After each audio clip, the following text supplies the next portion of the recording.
le vieux fort, morne et sombre, au sommet d'un rocher de basalte, glorifiant le deuil, la pensée et l'effort, si vieux temps français que l'épopée exalte, se dresse, audacieux quand même.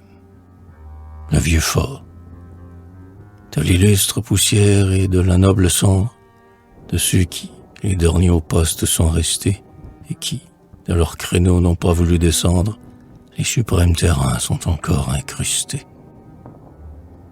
Jadis, malgré l'éclair et malgré le tonnerre, du vieil épouvantail qui surplombe le sol, l'aigle y venait avant de regagner son air, pour y reprendre souffle et reposer son vol.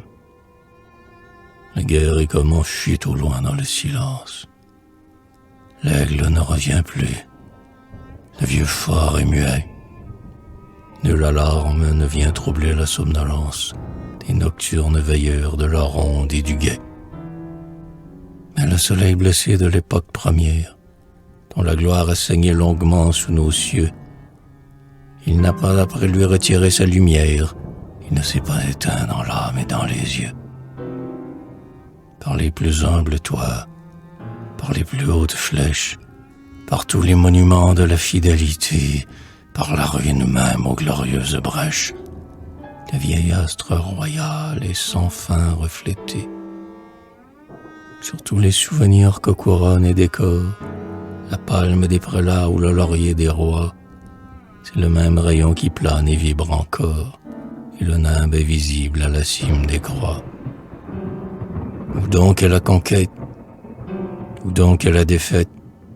Les flots ont-ils rongé le granit immortel? L'éclair a-t-il rompu le trépied du prophète? Les vents ont-ils soufflé les flambeaux de l'autel? Le peuple a-t-il cessé d'espérer, de croire? A-t-il perdu le bon aloi du vieil esprit? A-t-il cessé de lire ce livre de gloire que, de leurs rudes mains, les siècles ont écrit? Non, la place est quand même encore haute et forte. La vieille garde veille, et son front est serein. L'armure de justice et d'honneur qu'elle porte est plus impénétrable au cou qu'un triple airain.